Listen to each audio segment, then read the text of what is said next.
자, 182페이지고요. 네. 그 182페이지 그 왼쪽 상단에 보시면 이번에 지구 단위 계획구역의 지정 대상이 나와 있을 거예요. 네, 여기 진도를 준비하시면 되고요. 설명을 들으시면서 제가 교재를 같이 보고 밑줄 그어드리고 그렇게 챙겨드릴 테니까 일단은 네, 앞에 집중을 하시고요. 좀 넓게 볼 수 있도록 그렇게 하셨으면 좋겠습니다.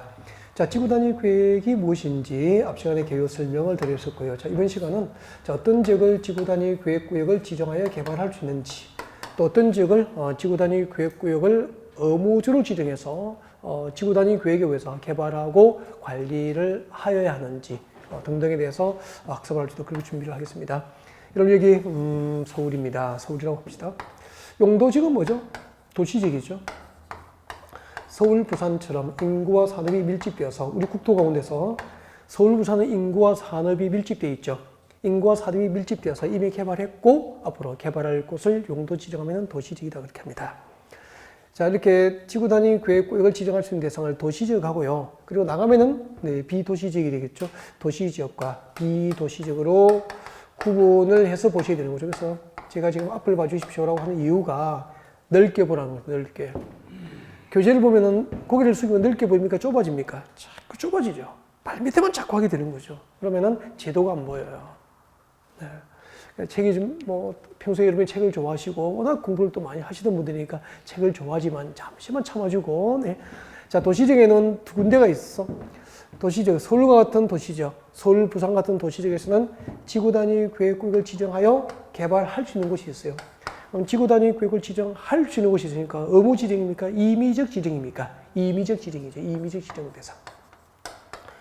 도시지역에는 지구 단위 계획구역을 지정해서 개발할 수 있는 것이 있다고. 궁금하죠?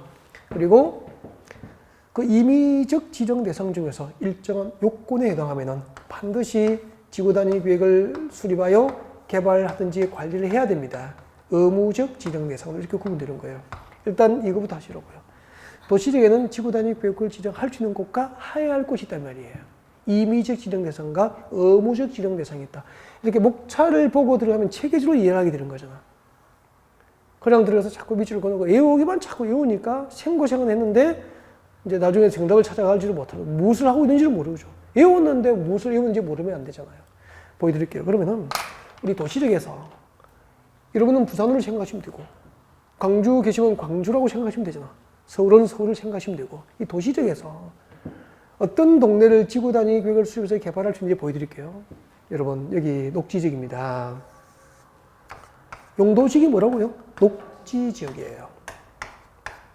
그러면 우리 배웠으니까 녹지지역은 보존 목적, 녹지 보존을 목적으로 용도지역이 지정된 땅이에요.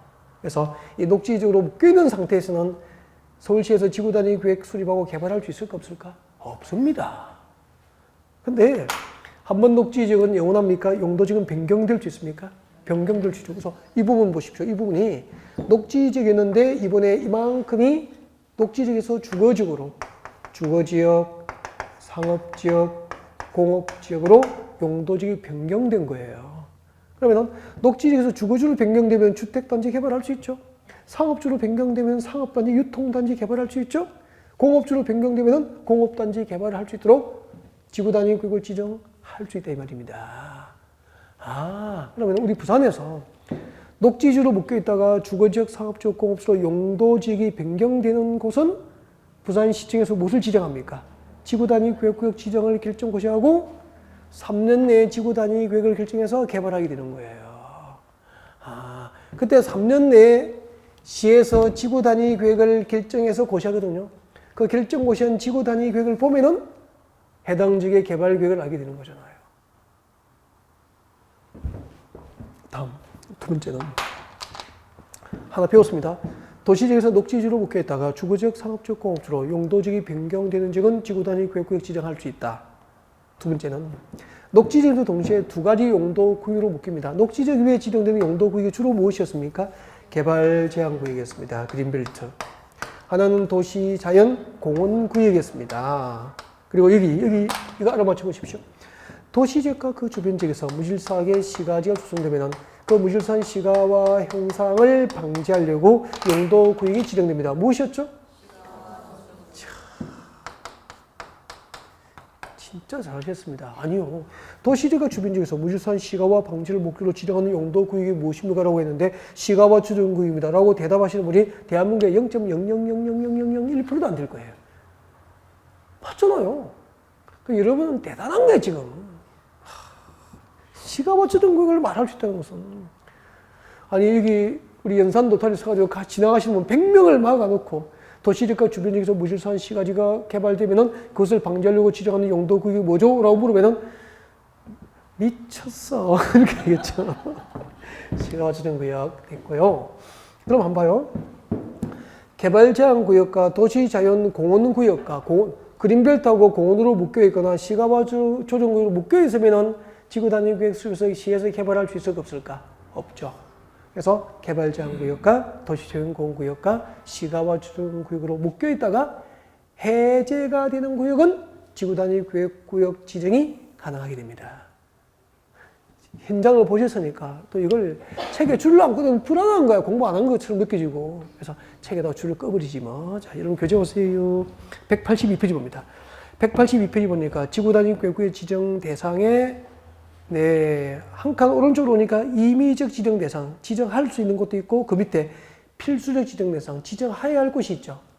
임의적 지정 대상이 동그라미 1번부터 몇 번까지 있습니까? 11번까지. 8번만 발표하십시오. 8번만 발표하세요. 줄 것이십시오. 8번에 밑줄 것죠. 개발 제한 구역과 도시 자연 공원 구역과 시가와 주정 구역과 공원으로 꽁꽁 묶여 있다가 뭐가 되면은 줄 것죠. 해제되는 구역은 지구 단위 구역을 지정하여 개발할 수 있는 거예요. 지구 단위 구역을 지정할 수 있다 이 말입니다. 개발 제한 구역과 도시 자연 공원 구역과 시가와 주정 구역과 공원으로 묶여 있다가 해제되는 구역. 또 밑에 줄 것죠. 녹지적으로 묶여 있다가 무엇으로 용도적이 변경돼야 됩니까? 주거지역, 상업지역, 공업지역으로 변경되는 지역은 지구 단위 구역 수립이 할 수 있다. 지구 단위 구역을 지정할 수 있다. 거기 들어보실까요? 거기 한번 들어볼까요? 녹지지역으로 묶여있다가 무엇으로 변경돼야 되죠? 주거지역, 상업지역, 공업지로 변경되거나 개발제한구역과 도시재생공원구역과 시가와 주정구역과 공원으로 묶여있다가 해제되는 구역은 지구단위 구역을 지정할 수 있다. 그 중에서 임의적 지정 대상 가운데서 8번만 밑줄 끄드렸죠? 그 나머지는 시험에 잘 안 나오니까 신경 안 써도 되는 거죠. 그럼 그 11개를 열심히 다 외워야 될 겁니까? 일단 8번만 외우시면 됩니까? 일단은 8번만 외우면은 80%는 된 거예요. 그리고 그럼 동그라미 1번부터 7번은 참고만 하시면 되는 거죠. 그럼 오늘 결석하신 분에게 여러분은 몇 번 외우실랍니까? 동그라미 1번부터 7번을 여러분 외우실랍니까? 8번 외우실랍니까? 8번만 여러분 하시고 동그라미 1번부터 7번은 별로 안 중요하니까 시험에도 별로 나올 확률이 없으니까 이런 것은 오늘 결석하신 분에게 이거 7개를 외우라고 하면 되잖아. 그치? 네. 자, 그리고 내려오십시오. 필수적 지정 대상, 의무적 지정 대상입니다. 자, 이 임의적 지정 대상 가운데서 의무적으로 지구단위 구역을 지정해서 개발을 하거나 관리해야 될 대상이 2개가 있습니다. 의무적 지정 대상, 필수적 지정 대상. 제일 밑에 봅니다. 2개 있죠? 182페이지 맨 밑에 보면은 양괄호 1번 사업 완료, 동그라미 1번과 2번에 해당하는 지역에서 시행되는 사업 완료 몇 년? 10년이 경과된 지역입니다. 동그라미 1번과 2번에 해당하는 지역 중에서 시행되는 사업 완료, 시행되고 있는 사업 완료 몇 년? 10년이 지난 지역은 의무적으로 지구단위 구역 지정해서 관리를 해야 돼요. 자, 동그라미 1번 도시 및 주거환경 정비법상 정비구역 줄 것이십시오. 정비구역 할 때 첫 글자 정 동그라미 해주세요. 다음 내려옵니다. 택지개발총칙법상 밑줄 것이십시오. 택지개발지구 밑줄 것이고 택 동그라미 합니다. 택지개발지구 첫 글자 택 동그라미 합니다. 그러면 정비구역 택지개발지구 택 그러니까 누구죠? 정택이잖아. 정택이는 위에 10년 동그라미 하시면 되겠어요. 외울 때 정택이는 10년 그렇게 오는 거예요. 정비구역과 택지개발지구에서 시행되는 사업 완료 10년이 경과한 지역은 의무적으로 지구단위 구역 지정해서 개발하거나 관리를 해야 한다 그런 뜻이에요. 그 다음에 내려오십시오. 다음의 지역은 밑에 동그라미 1번과 2번이죠. 동그라미 1번과 2번에 해당하는 지역 중에서 면적이 얼마죠? 30만 제곱미터 이상 동그라미 합니다. 30만 제곱미터 동그라미 하십시오. 30만 제곱미터 이상이 되는 구역도 의무적 지정 대상이 됩니다. 자, 동그라미 1번 칠 것이십시오. 시가와 추정구역 또는 공원에서 해제되는 지역 줄 거예요. 시가와 추정구역과 공원에서 해제되는 지역 밑줄 것이고, 시가와 추정구역 할 때 시 동그라미 합니다. 시 동그라미. 2번대로 오십시오. 녹지지역에서 주거지역, 상업지역, 공업지로 변경되는 지역입니다. 녹지지역 할 때 녹 동그라미 시녹이잖아. 시가와 추정구역 시, 녹지지역 녹. 시녹이는 10년입니까? 30만입니까? 30만. 그래 이럴 때 시녹이는 30만 그렇게 오시면 되죠. 잠깐만요. 여러분 지구단위 계획구역의 필수적인 지정 대상. 첫 번째 어떻게 왔죠? 정택. 정택이는 몇 년? 10년. 정택이는 10년 그렇게 하면 되죠. 정택이는 10년, 그리고 신호기. 정택이는 10년, 신호기는 30만 이렇게 온다고. 정택이는 10년, 신호기는 30만 그렇게 오시면 되고, 나중에 이제 연습은 좀 하셔야 됩니다. 잠깐만요. 이렇게 보시면 되겠네. 정비구역과 택지개발지구에서 시행되는 사업 완료 10년이 경과된 지역이거나 시가와 추정구역과 공원으로 묶여있다가 해제된 지역 중 면적이 30만 제곱미터 이상이거나 녹지지역에서 주거지역, 상업지역, 공업지로 변경된 지역 중 면적이 30만 제곱미터 이상이 되는 지역은 의무적으로 지구단위 구역 지정을 결정고시하여 개발하거나 관리를 할 수 있습니까? 해야 합니까? 해야 한다.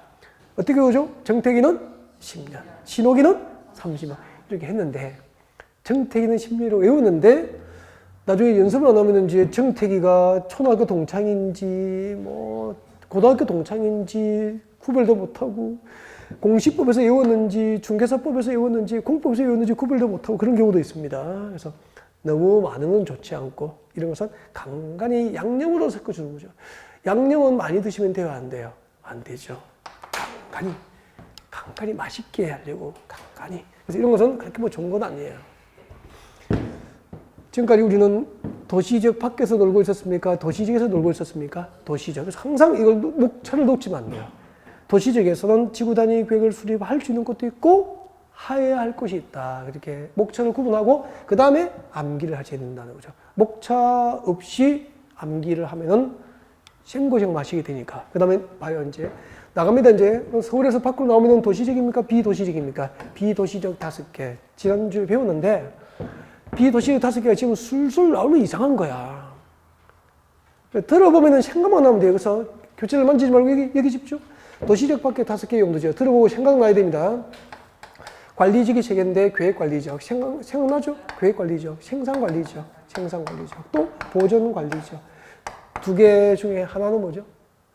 도시지역 밖에는 계획관리지역, 생산관리지역, 보존관리지역, 또 농림지역, 또 자연환경보전지역. 근데 들어본 생각은 나요, 안 나요? 들어보니까 기억만 나죠? 그럼 됐죠. 한번 들어보고 외우면 이상한 거 아니에요. 이걸 한번 들어보시는데 또 인터넷 강의를 복습 한번 하셨다고 비도시지역 5개를 지금 줄줄 외우면은 저는 그런 분 무서워요. 한 번 듣고 어떻게 외우냐고. 그래서 그냥 이렇게 들어보고 그래. 지난주에 들어본 적이 있다고 기억이 나시면 되는 거죠. 잘하셨어요. 그럼 한번 봐요. 이 도시지역 밖에 지구단위 계획을 지정할 수 있는 대상이 3개가 있습니다. 3개가 있는데 공인중개사 시험에서 목차를 크게 벗어나는 경우는 제가 못 보던 것 같습니다. 근데 무엇이 문제냐면은 밑에 다 암기방법 만들어서 외우고 다 했는데 목차를 모르는 거죠. 그러니까 무슨 얘기냐면은 혹시 작년에 공부를 하신 경험이 있으신 분은 우리 인터넷 강의로 보시는 분이 더 많으시잖아요. 그분들 작년에 공부하셨다면은 도시지역 밖에 비도시적, 현재 도시지역이 아닌 곳에 지구단위 계획을 지정하여 개발할 수 있는 곳 3곳 중에서 한 곳이라도 떠오르면은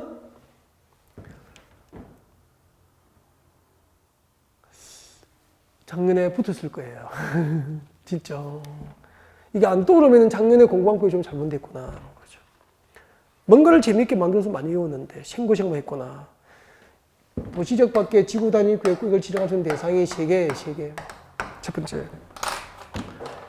지정하려는 구역 면적. 이때 구역이 지구단위 계획구역이죠. 지정하려는, 여기 보셔야 됩니다. 지정하려는 구역 면적 50% 이상, 50% 이상의 계획관리에 들어가야 됩니다. 이 지정하려는 구역 면적 몇 프로 이상의 계획관리에 들어가야 된다고요? 50%. 이곳의 용도지역이 무엇이 된다고요? 계획관리지역. 계획관리지역이고,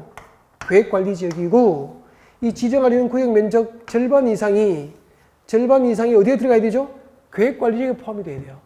지정하려는 구역 면적 50% 이상의 계획관리지역에 포함되고, 계획관리지역에 포함되지 않은 이 나머지 용도지역이, 계획관리지역에 포함되지 않은 이 나머지 용도지역이 생산관리지역과 보전관리지역에 해당이 됩니다. 교재 봅니다. 오른쪽에 보세요. 183페이지. 183페이지. 도시적 외의 지역에서 지구단위 계획구역 지정할 수 있는 대상. 첫 번째, 계획관리지역 찾았습니까? 계획관리지역에 번호를 붙이죠. 동그라미 1번이라고. 그 밑에 내려옵니다. 개발지능지구 동그라미 2번 쓰세요. 개발지능지구. 저 밑에. 제일 밑에 용도지구 폐지 동그라미 3번 하세요. 그래서 도시적 밖에, 비도시적에, 도시적 밖에 지구단위 계획구역을 지정할 수 있는 대상이 몇 개죠? 3개. 이 목차를 이어야 돼요. 그러면 계획관리지역에 보니까 몇 %라고 되어 있습니까? 50%. 지정되는 지구단위 계획구역 면적 50% 이상이 계획관리지역에 포함이 되고, 옆에 계획관리지역에 지구단위 계획구역을 지정할 수 있는 요건이 몇 개 있습니까? 4개. 보세요. 양괄호 1번부터 몇 번까지 있죠? 4번까지. 이게 계획관리지역에 지구단위 계획구역을 지정할 수 있는 신도시개발 요건입니다. 요건. 지정 요건이 되죠. 지정 요건이 되는 거예요. 계획관리지역에 지구단위 계획을 지정할 수 있는 요건이 몇 개 있죠? 4개 되는 거라고. 지정 요건이 4개라고. 첫 번째 요건 봅니다. 첫 번째 요건 보세요. 183페이지 제일 위에. 계획 줄 거죠? 계획 183페이지 제일 위에 줄 거세요. 계획관리지역 외 지구단위 계획구역으로 포함할 수 있는 나머지 용도지역은 줄 것이죠. 생산관리지역과 보전관리지역일 것. 하나 줄 것입니까? 네. 그러면 여기까지 설명드릴게요. 저는 보세요. 도시적 밖에 지구단위 계획구역을 지정하고 있어요. 첫 번째, 지정되는 구역 면적 몇 프로? 50% 이상이 어디에 포함되어야 됩니까? 계획관리지역 안에 이렇게 포함이 되고, 계획관리지역에 포함되지 않은 이 나머지 용도지역이 무엇이죠? 생산관리지역과 보전관리지역에 해당이 되는 거예요. 그 다음에 2번 봅니다. 양거로 2번 내려오십시오. 2번 줄 것죠? 지구단위 계획구역으로 지정하고자 하는 토지 면적이 다음 요건에 해당할 것 줄 것이죠. 지구단위 계획구역으로 지정하고자 하는 토지 면적이 다음 요건에 해당할 것. 자, 그때 토지 면적 요건이 박스 안에 몇 개 들어있죠? 3개. 여러분은 동그라미 1번이면 충분합니다. 동그라미 1번 줄 것이죠. 아파트나 연립주택 건설 계획이 포함되어 있다면 그 면적이 얼마? 30만 주도 이상일 것. 여기까지 줄 것이죠. 거기 드시고요. 설명할게요. 거기 드시 설명 들어요. 여러분, 도시적 밖에 지구단위 구역을 지정하려면 일단은 지정되는 구역 면적 몇 프로? 50% 이상은 어디에 들어가야 됩니까? 이렇게 계획관리지역 안에 들어가야 되니까 50% 이상이. 계획관리지역에 포함되지 않은 이곳의 용도지역이 뭐죠? 생산관리지역과 보전관리지역에 해당하고, 여기다가 여기 보셔야 됩니다. 여기다가 이 계획관리지역의 지구단위 계획을 지정해서 여기다가 아파트나 연립주택을 건설할 계획이 포함되어 있다면, 즉 아파트나 연립주택 위주로 신도시를 개발하려면 면적이 얼마 나와야 됩니까? 30만 제곱미터 이상이 됩니다. 이거 다시 지금 여기는 도시입니까? 비도시입니까? 비도시로 우리 이런 이야기입니다. 대한민국에서는 도시적 밖에, 도시적이 아닌 도시 주변에 아파트나 연립주택 위주로 신도시를 개발하려면 최소 면적이 얼마? 30만 제곱미터 이상이 되는 것을 원칙으로 한다는 얘기예요. 그 말을 바꾸게 가면은 현재 도시적이 아니면서 도시에 가깝다는 이유로 도시 주변에 30만 제곱미터 미만의 소규모 아파트 단지를 여기저기 개발할 수 있다, 없다? 없다. 그 뜻이에요. 적어도 도시적이 아닌 곳에 아파트 위주로 신도시를 개발하려면 최소 면적 규모가 30만 제곱미터 이상이 되어야 된다는 거죠. 만약에요, 30만 제곱미터 미만의 소규모 아파트 개발이 허용되면 서울 주변에 봐요. 도시적도 아닌데 서울 주변에 들판 한가운데 나홀로 아파트, 저 산 밑에 나홀로 아파트가 이렇게 여기저기 들어오면 이게 난개발 맞죠? 국토는 난개발로 몸살이 날 거예요. 김해 평야 한가운데 아파트 단지가 하나 있고, 저 산 밑에 또 하나 있고, 저 들판 가운데 또 하나 있고, 말이 돼요, 안 돼요? 그걸 막겠다는 겁니다. 그래서 우리 부산도 한번 보십시오. 해운대 신도시는 아파트 위주의 신도시 맞죠? 면적이 30만 제곱미터 이상인 거예요. 거기는 부산, 행정구역은 부산시지만 해운대 신도시로 개발되기 전까지 용도지역은 도시지역이 아니었거든요. 그럼 도시지역이 아닌 곳이 아파트 위주로 개발하는 면적이 얼마 나와야 되죠? 30만 제곱 이상이 나와야 됩니다. 기장 신도시, 일산 신도시도 전부 아파트 위주로 신도시 맞죠? 30만 제곱 이상 규모로 아파트 단지가 조성된 거예요. 도시적 밖의 지구 단위 계획을 지어서 아파트나 1주택 위주로 신도시가 개발되려면 지정되는 구역 면적 절반 이상 50% 이상의 계획관리지역에 포함되고 계획관리지역에 포함되지 않은 나머지 용도지역이 생산관리지역과 보존관리지역이면서 여기다가 아파트 짓고 1주택 지으려면 최소 면적 얼마 이상? 30만 제곱 이상을 원칙으로 한다 이 말입니다. 그래서 도시지역이 아닌 곳에 30만 제곱 미만인 소규모 나홀로 아파트 건설은 제도적으로 허용합니까? 제한합니까? 제한한다. 그래요? 난개발을 막으니까 이게 2002년도에 도입된 제도예요. 그러니까 설명을 듣기 전후는 하늘과 땅만큼 차이 나는 거 맞죠? 그럼 이런 거 설명 안 듣고 어떻게 혼자 이해를 하고 외우냐고. 이해가 안 되면 외울 수도 없다니까. 시간이 오래 걸리는 거죠. 남보기는 공부 엄청 하는데 성적이 안 나오는 거죠. 이해가 안 되니까 설명을 듣고 이해를 하고 보시면 간단한데 혼자 연구하고 앉았으니까 시간이 오래 갔는데 점수는 안 나오잖아요. 공부 잘하는 줄 알았는데 모의고사 답지를 못 내는 거예요. 왜요? 내봐야 23점이거든. 쪽팔리니까 답지도 못 내고 뭐 그렇게 해진다고. 이해해라. 그리고 잊어버리기 전에 복습해라. 그러면 짧은 시간에 복습이 가능하잖아요. 맞죠? 잊어버리기 전에 복습한다. 그러면 짧은 시간에 복습이 가능해요. 그게 비법이라니까. 그러니까 공부 잘하시는 분은 공부도 별로 안 하는 것 같은데 잘하는 사람은 그거 비법이죠. 학원 수업 듣고 잊어버리기 전에 책장을 넘겨보신 분이에요. 오늘 저녁에 주무시기 전에 오늘 첫 시간에 용도구역을 배웠고 용도구역이 무엇인지 배웠고 용도구역, 도시군관리로 지정 변경 결정 용도구역 5개를 배웠고 그중에서 개발제한구역하고 시가발주구역 구체적으로 학습했고 이렇게 떠올려보고 책장을 넘겨보시는 분이 성적이 잘 나오고 단계가 납득이에요. 네. 그 다음에 여기까지 이해가 됐죠? 그 밑에는 그냥 읽어드릴게요. 한번 봐요. 세 번째 요건이 뭐냐면은, 세 번째 요건 찾았습니까? 3번. 다항해 지역에 찾았습니까? 다항해 지역의 도로 등 기반시설 공급이 가능해야 되고요. 네 번째가 뭐죠? 자연환경 등을 해치지 않고 문화재 훼손 우려가 없어야 된다 이 말입니다. 거기 한번 들어볼까요? 여러분 여기 지금 서울을 예를 들고 있죠? 이거 서울입니까? 이거는 서울 밖으로 나왔습니까? 도시적 밖으로 나온 거예요. 비도시적이라고. 여기다가 서울의 강남에 아파트 값이 비싸니까 여기다 아파트 위주로 서울 주변에 신도시를 만들려면 최소 면적이 얼마 나와야 됩니까? 30만. 지정되는 지구 단위 구역 면적 50% 이상이 어디에 해당해야 됩니까? 계획관리죠. 그죠? 그러면 이제 아파트 위주로 신도시가 개발되는 거예요. 그럼 여기 신도시는 부자 100억, 50억 가지고 있으면 강남에 집 샀겠죠. 근데 5억 가지고 있으니까 주변의 신도시 아파트 신규 분양받은 거 아닙니까? 아직까지 30대, 40대니까. 첫 집 마련은 주변에서 하게 되잖아요, 이렇게. 좀 싸니까. 그럼 여기에 집은, 신혼집을 여기 이 동네 신도시에 아파트 마련했는데, 여기 신혼집에 가만히 있을 거예요. 서울에 출근해야 됩니까? 출근해야 되니까 여기는 아파트 위주로 신도시 개발되려면 당연히 도로 등 기반시설 공급이 가능한 지역이 되죠? 지하철 들어가는 노선이 연장될 수 있는 곳이어야 되죠? 그리고 마지막으로 이곳에 자연환경 보전 가치가 높은 지역은 신도시 개발해서 개발 훼손하면 돼요? 안 돼요? 안 되니까 자연환경 훼손 우려가 없고 여기에 문화재 훼손 우려가 없는 지역이 된다 이 말입니다. 그러면 3번, 4번은 설명 들어보니까 상식이잖아요. 여기 국가 보물, 유적지, 사적지가 있는데 문화재 훼손 우려가 있는데 지구단위 계획구역 지정을 허용하지는 않을 거 아닙니까? 그러니까 3번, 4번, 세 번째, 네 번째까지 공인중개심이 안 내더라고요. 여기까지 하면 충분한 거예요. 하나 읽었죠? 도시적 밖의 지구단위 계획이 지정되려면은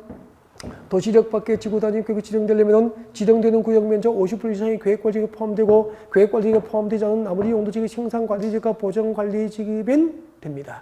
그리고 여기다가 아파트 짓고 1주택 지으려면 면적이 얼마? 30만 제곱 이상이 나오면 됩니다.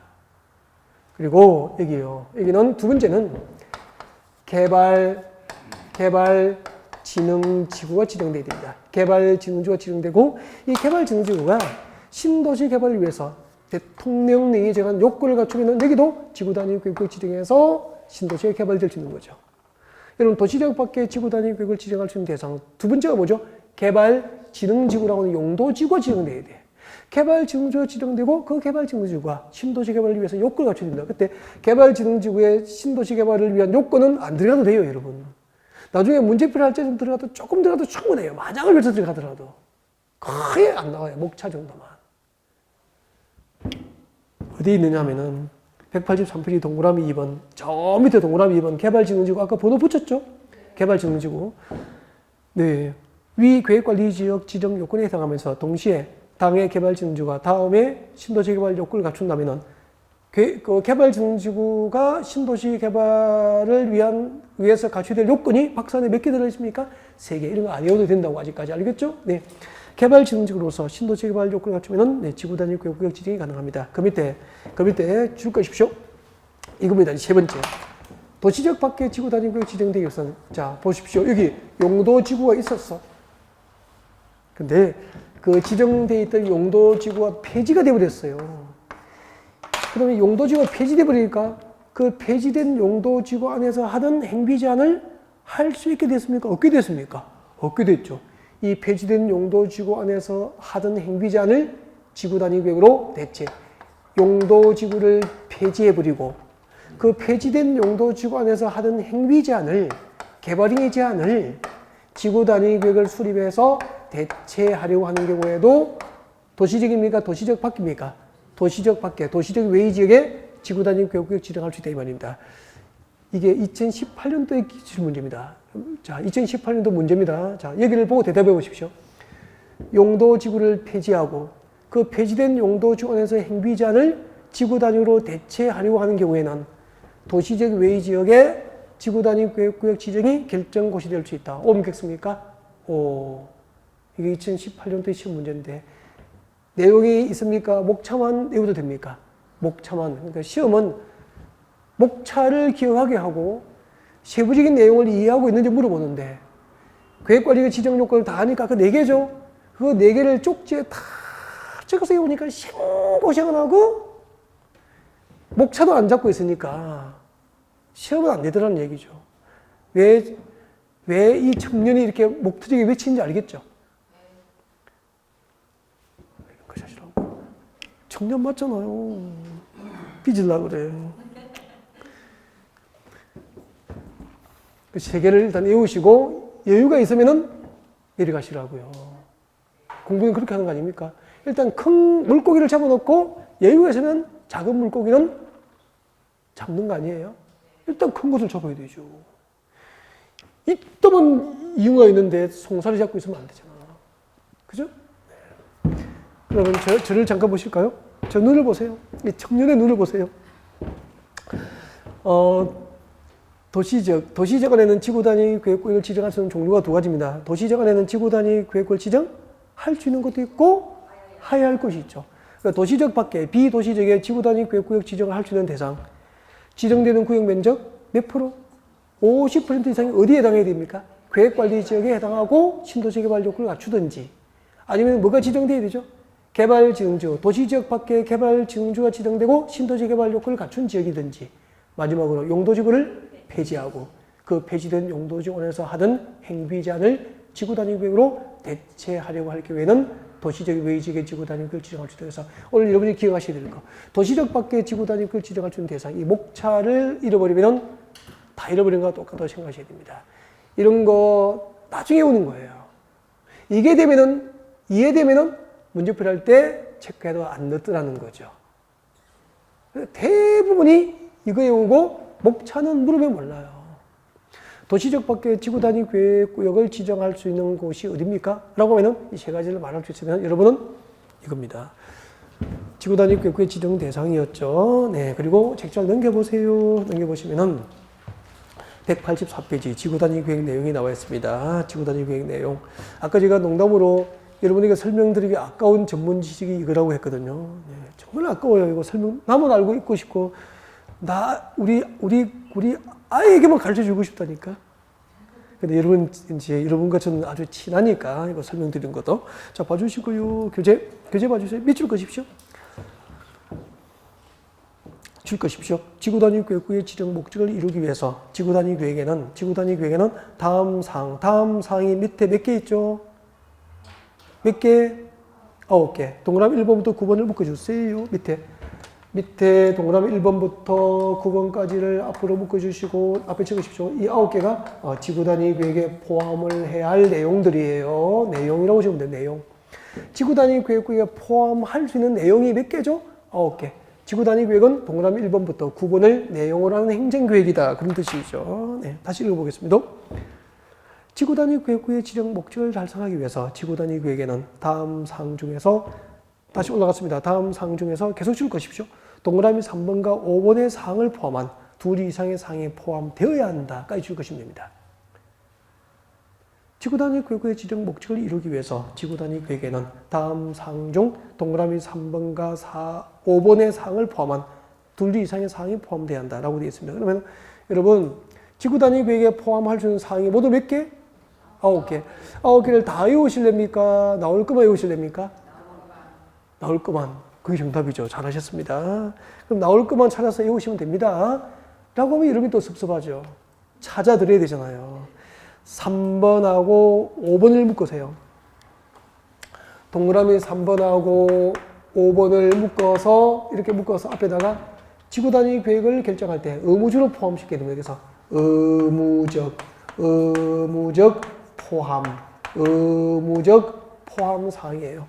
지구단위계획을 결정할 때 의무적으로 포함을 시켜야 될 사항 몇 번이죠? 3번하고 5번. 3번하고 5번을 외우셔야 됩니다. 자, 3번, 5번을 외우셔야 되는데, 자, 3번 줄 것이죠. 기반시설 배치 규모. 몇 줄 거세요? 3번. 기반시설 배치 규모 줄 것이고, 5번 줄 거죠? 건축물의 용도 제한 동그라미. 건폐율 동그라미, 용적률 동그라미 줄 것이죠. 건축물 높이의 최고 한도 동그라미, 최저한도 동그라미 됐습니다. 그리고 지구단위계획에 포함되어야 할 내용 동그라미 1번부터 9번 중에서 3번, 5번 외우시고요. 동그라미 1번은 상징적으로 1번이니까 기억을 했으면 좋겠습니다. 그래서 동그라미 1번 줄 거죠. 용도지역과 용도지구를 줄 거고 계시죠. 용도지역과 용도지구를 대통령령이 정하는 범위에서 세분하거나 변경하는 사항을 줄 것이면 됩니다. 네, 줄 것이고 저를 보시면 됩니다. 그래서 나올 것만 외울 수 있도록 이제 밑줄을 끄드리는데 이해가 되는 거는 아니잖아요. 그래서 이제 설명을 듣고 이해를 하시면 재밌어지고 이게 전문 지식이 된다니까. 제가 오죽하면 농담으로 여러분에게 가르쳐 드리기 싫다니까요.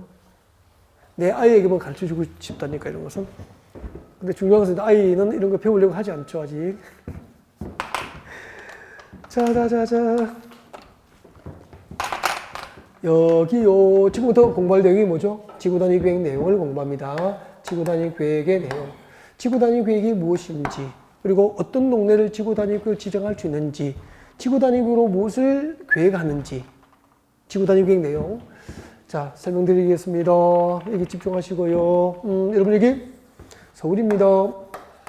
서울시 녹지지역이에요. 서울시 녹지지역입니다. 서울시 녹지지역이에요. 녹지지역이면서 동시에 수산자원보호구역입니까? 주로 그린벨트입니까? 그린벨트. 개발제한구역 그린벨트예요. 그러면 잘 보세요. 빗금진 부분의 용도지역은 뭐죠? 녹지지역. 빗금진 부분의 용도구역은 뭐죠? 개발제한구역. 이중으로 묶여있죠. 녹지지로 묶여있고 그린벨트로 또 묶인 거예요. 그러다가 그린벨트 해지됐습니다. 여기는 서울특별시 강남구고요. 서울특별시 강남구 그린벨트가 풀린 거예요. 자, 보시고요. 자, 이렇게 그린벨트가 해지되면 배웠잖아요. 이번에 그린벨트 해제지역은 서울시 도시공계획 수립 대상 전부입니까? 일부입니까? 일부. 그 일부 지역을 대상으로 서울시청에서는 여기다가 무엇을 지정합니까? 지구 단위 계획구역 지정을 지구단위 계획구역 지정을 서울시 도시공관리계획으로 결정하여 고시합니다. 앞으로 부산시 주변에 그린벨트가 풀리면은 부산시청에서 그 그린벨트 해제 지역의 지구단위 계획구역 지정을 결정하는 거예요. 저기 경상남도 광주는 경상남도가 아니고 저기 전라남도 광주광역시의 주변의 그린벨트가 풀리면 광주시청에서 그린벨트 해지 지역의 지구 단위 계획구역 지정을 결정고시 하게 됩니다. 하고 그날부터 3년 안에 몇 년? 네, 3년입니다. 3년 내에 그 그린벨트가 해제는 즉 그 지구 단위 계획구역이 지정된 지역을 개발하려고 3년 안에 무엇을 결정합니까? 지구 단위 계획을 결정해야 돼요. 지구 단위 계획을 결정해서 비밀입니까? 결정하면 고시합니까? 고시해서 그 결정 내용을 공식적으로 관보나 공보에 게재하여 고시에서 알립니다. 이 지구 단위 계획이 그린벨트 해지 지역의 개발 계획이 되는 거예요. 알겠죠? 그러면은 이때 지구 단위로 무엇을 계획하는지 그 내용을 알면은 그린벨트 해지 지역의 개발 계획을 아는 거 맞죠? 첫 번째 지구 단위로 뭘 결정합니까? 동그라미 1번 밑줄 껐잖아. 용도지역과 용도지구를 대통령령이 정하는 범위에서 세분하고 변경하는 사항은 지구 단위로 결정됩니다. 용도지역과 용도지구를 대통령령이 정하는 범위에서 세분하고 변경할 때는 지구 단위로 결정합니다. 이거 외우라고 했는데 무슨 말인지 잘 모르죠? 그래서 설명드리는데 책 보지 마세요. 설명 들으세요. 거기서 그러면 안 됩니다. 이렇게 얘기해요. 이곳이 용도지역이 뭐죠, 지금? 아니, 용도지역이 뭐죠? 녹지지역이었잖아. 녹지지역인데 그 위에 그린벨트를 묶여 있다가 그린벨트가 해지된 거잖아요. 그럼 용도지역은 뭐죠? 지금 녹지지역이잖아.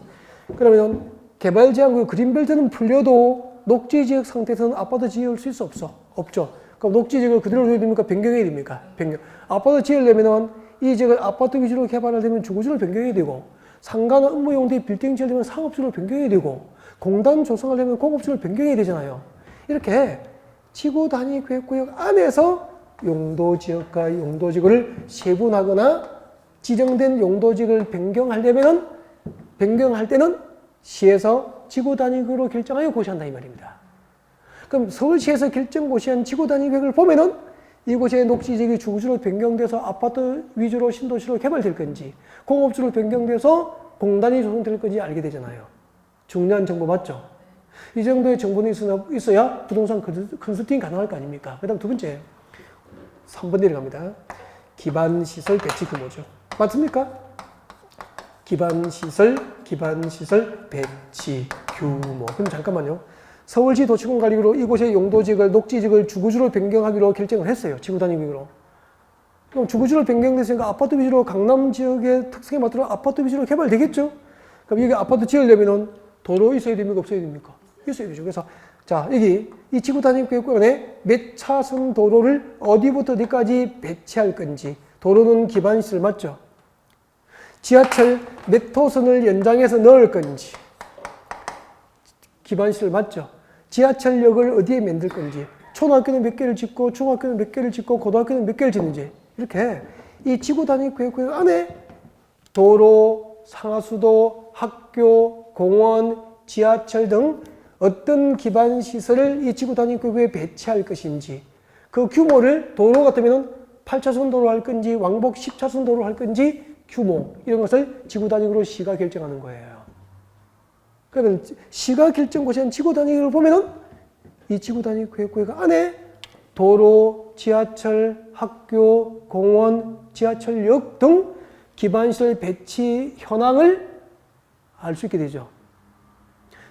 지하철역이 어디 생기는지 아는 것은 중요한 투자의 지표가 되죠. 맞죠? 외고가 들어온지 안 들어온지도 주거지라면 외고는 주변의 부동산 가치에 영향을 미치죠. 이런 게 지구 단위로 다 결정돼요. 그리고 5번 제가 설명드렸잖아. 해석에서 적용하면 전문 지식이 된다고. 이거 해석에서 가르쳐드리기 싫다니까. 아깝다니까. 학원에서 돈을 안 받았으면 안 가르쳐줘도 되는데 돈을 받았기 때문에 지금 해드린 거죠. 또 댓글 달면 안 된다. 농담이에요. 또 인터넷에도 이렇게 짜식 막 그럴까봐. 자, 세 번째. 건축물의 용도 제한이에요. 건축물의 용도 제한. 무슨 말이냐면 잠깐만요. 이제 건축을 다 배워야 이게 한번 돌아야 이해가 된다고. 우리 건축에서는 건축물의 용도별 종류가 29개가 있습니다. 건축급성 건축물의 종류가 몇 가지라고요? 29개가 원해서 이곳에 토지를 분양받, 이 구역에 땅 분양받으면 건축법상 어떤 용도, 건축법상 어떤 용도의 건축을 허용할 건지, 어떤 용도의 건축을 제한할 것인지 지구 단위로 결정이 됩니다. 알겠죠? 그리고 집 지을 때 건폐율, 이 블록은 건폐율이 몇 %고 여기는 건폐율이 몇 %인지 이렇게 건폐율, 용적률 몇 % 허용되는지, 그러면은 여기 분양받으면은 여기 상가용지나 택지 분양받으면은 건폐율은 몇 %를 적용하여 건축을 할 수 있는지, 용적률은 몇 % 적용해서 몇 층까지 건축할 수 있는지 시에서 지구 단위로 정한다 이 말입니다. 중요한 정보 맞죠? 그리고 이 블록은 건물 높이가 최고 한도가 몇 층까지 지을 수 있는지, 최저 한도가 몇 층이어서 최저 몇 층 이상으로 지어야 되는지, 이런 것을 지구 단위로 결정하게 된다 이 말입니다. 보니까, 설명 들어보니까 시에서 지구 단위로 무엇을 결정하는지 그 결정 내용을 알고 있어야 이 그린벨트 해제 지역에서 컨설팅이 가능하고 고객에게 땅 팔 수 있겠죠. 근데 이걸 알고 컨설팅 하는 사람이 공인중개사 자격증을 따신 여러분의 선배님들 10% 이하라는 거예요. 10%도 안 됩니다. 그럼 여러분이 제대로 공부하시고 자격증 따시면 나가서 경쟁력이 있습니까? 없습니까? 있죠. 그러니까 공인중개사 연봉은 부동산 공법 실력이라고 보시면 돼요. 돈 잘 벌면 그냥 버는 게 아니에요. 우연히. 쟤는 운이 좋아서 아니요. 실력이 있어서 버는 거예요. 쟤는 찍은 게 다 맞아서 서울대 갑니까? 전국 꼴찌가 아니잖아. 그죠? 그래서 공인중개사도 연봉은 성적 순위일 확률이 높다는 거죠. 졸업하면 공부 안 해도 되는 줄 알았는데 졸업해도 또 공부해야 되고 그런 겁니다. 그죠? 이런 지구단위 계획은 지구단위 계획구역 지정을 결정고시하고 몇 년 내에 시에서 지구단위 계획을 결정합니까? 3년 내에 지구단위 계획을 결정하고 이런 것을 지구단위로 결정하게 되는 거예요. 보니까 저는 다 외우고 있죠. 저 책 800페이지 다 외우는 거래요. 2달 동안 책 한 번도 안 보고 강의할 수 있죠. 처음부터 외웠을까요? 수백 번 반복했을까요? 수백 번이 아니고요. 수백만 번. 20년 동안 반복했으니까 그렇게 된 거지. 머리가 좋은 것도 아니고요. 자, 근데 지구단위 계획구역 지정, 지구단위 계획구역 지정을 결정고시는 3년 내에 계획을 결정해야 되잖아요. 구역 지정 결정고시도 3년 내에 계획 결정고시가 없으면 3년이 되는 날의 다음 날 지구단위 계획구역 지정 결정고시의 효력은 실효가 되어버립니다. 밑줄 긋고 마무리하겠습니다. 185페이지 오세요. 185페이지 제일 위에 봐주세요. 5번 지구단위 계획구역 지정에 관한 도시공 관리계획 결정 실효, 그 밑에 실효 사유 원칙만 오늘 하겠습니다. 원칙을 읽어드립니다. 지구단위 계획구역 지정에 관한 도시공 관리계획 결정 고시로부터 몇 년? 3년 이내 동그라미 두시고요. 3년 이내. 자, 3년 이내에 손 대시고 지구단위 계획구역, 그 지구단위 계획구역에 대한 지구단위 계획이 결정 고시되지 아니하면은 밑줄 그십시오. 끝까지 3년이 되는 날입니까? 다음 날입니까? 다음 날 지구단위 계획구역 지정에 관한 도시공 관리계획 결정은 그 효력을 잃게 됩니다. 그래서 앞으로 지구단위 계획구역 지정이 결정 고시되면은 몇 년 내에? 3년 내에 지구단위 계획 결정을 고시해야 되고 3년 동안 지구단위 계획 결정이 없으면은 3년이 되는 날에 다음 날 결정 고시의 효력은 실효되구나. 그렇게 하시면 되겠네요. 여러분, 오늘은 용도 구역하고 지구단위 계획을 배웠고요. 상당히 지구단위 계획은 좀 어려운 느낌이지만 그래도 그 전문 지식 같은 느낌은 확 들죠. 그죠? 다음 주에는 186페이지 오세요. 다음 주에 186페이지에 개발이 의가제도인데 이 개발이 의가제도는 지구단위 교육보다 더 재미있습니다. 그래서 아마 다음 주에 3시간 수업 끝나면 또 해달라고 할걸? 기대하시면 될 것 같습니다. 다음 주에 개발이 의가제도로 뵙겠습니다. 수고하셨습니다.